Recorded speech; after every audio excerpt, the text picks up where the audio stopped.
गरीब के जूते। एक शहर में एक मोची अपने परिवार के साथ रहता था। उसके घर के पास ही उसकी एक छोटी सी दुकान थी जहाँ वह जूते बनाने और बेचने का काम किया करता था। जूते बेचकर उसे जो पैसे मिलते उससे उसका और उसके परिवार का गुजारा चलता था। वह अपने काम से बहुत खुश था। वह अपने काम में निपुण था और मेहनती भी। इसके बावजूद भी एक समय ऐसा आया कि जब उसके बनाए जूते बिकने कम हो गए। जो बिकते वे भी बहुत कम दाम पर। उचित दाम न मिल पाने के कारण उसका धंधा मंदा चलने लगा। उसकी दुकान पर आने वाले ग्राहकों की संख्या कम हो गई। नतीजा यह हुआ कि उसकी जमा पूंजी समाप्त होने लगी। स्थिति ये आ गई कि घर चलाने के लिए उसे पत्नी के गहने गिरवी रखने पड़े, घर का सामान बेचना पड़ा। अगर वह ऐसा नहीं करता तो उन्हें भूखे रहना पड़ता। वह बहुत परेशान हो गया। उसे समझ नहीं आया कि क्या करे। यह बुरा दौर उसकी चिंता का कारण बन गया। वह हर समय चिंता में डूबा रहता।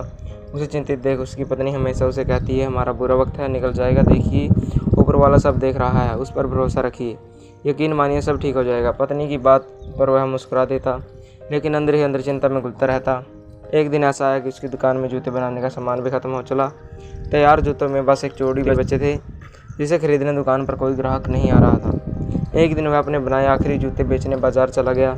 जूते बिक गए। जो पैसे मिले उससे उसने अब घर की ज़रूरत का कुछ सामान खरीदा और घर वापस आने लगा। रास्ते में उसे एक गरीब बूढ़ी औरत दिखाई दी। उसने कुछ पैसे देकर उसकी मदद की और घर चला आया। शाम को जब वह अपनी दुकान में दिख गया तो देखा कि वहाँ चमड़े का बस एक छोटा टुकड़ा बचा हुआ है। उस टुकड़े से सिर्फ एक जूता बन सकता था।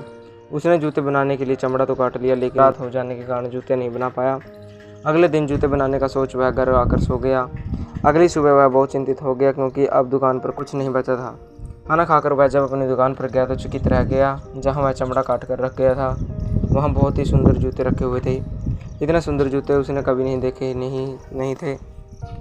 वह बहुत खुश हुआ और उन्हें बेचने जब वह बाजार गया तो उसे उसके बहुत अच्छे दाम मिले। वापसी में घर के लिए कुछ सामान के साथ ही उसने जूते बनाने का सामान भी खरीदा।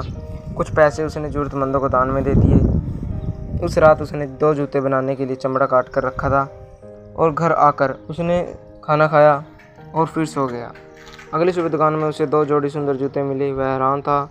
जब उसने यह बात अपनी पत्नी को बताई तो पत्नी बोली, देखा, मैंने कहा था ना कि ऊपर वाला सब देख रहा है। उसका ही आशीर्वाद है कि कोई नेक दिल इंसान हमारी मदद कर रहा है। हम जितना चमड़ा काटते हैं उतने जोड़ी जूते ही बन जाते हैं। मोची के चमड़े काट कर छोड़ने और फिर अगले दिन बने बनाए जूते मिलने का सिलसिला जारी रहा। 1 से 2 से 3 और फिर रोज़ उसे कई जोड़ी जूते मिलने लगे। वे जूते ग्राहकों को बहुत पसंद आने लगे। बाजार में उसका नाम हो गया और उसकी दुकान में ग्राहकों की भीड़ लगने लगी। अच्छे दाम में जूते बिकने से मोची ने अच्छा खासा पैसा कमा लिया। उसकी आर्थिक स्थिति सुधर गई। अब वह बहुत खुश था और आराम की ज़िंदगी जी रहा था। वह और उसकी पत्नी सदा मन ही मन उन नेक दिन लोगों का धन्यवाद करते थे जो रोज़ रात उनकी दुकान पर आकर जूते बना जाते थे। एक दिन मोची की पत्नी बोली, इतने समय से कोई हमारी इतनी मदद कर रहा है और हमें उनके बारे में कुछ भी पता नहीं। क्यों ना आज रात जाकर हम दुकान की रखवाली करें और देखें कि कौन रोज़ हमारी मदद के लिए आता है। मोची को अपनी पत्नी की बात जच गई। उस रात दोनों सोए नहीं बल्कि दुकान में जाकर छिप गए। कुछ घंटे इंतजार करने के बाद उन्होंने देखा कि खिड़की के रास्ते 3 बौने दुकान के भीतर आए और गीत गुनगुनाते हुए कटे हुए चमड़े से जूते बनाने लगे। मोची और उसकी पत्नी उन्हें छिपकर देख रहे थे। रात भर मेहनत कर जूते बनाने के बाद तीनों बौने खिड़की के रास्ते ही वापस चले गए। यह देखकर दोनों दंग रह गए। उनके जाने के बाद मोची और उसकी पत्नी आपस में बात करने लगे। मोची की पत्नी बोली, उन 3 बौनों ने हमारी मदद की है, हमें उन्हें उपहार देकर धन्यवाद व्यक्त करना चाहिए। तुम ही बताओ, हम उन्हें उपहार में क्या देना चाहिए? मोची ने पूछा।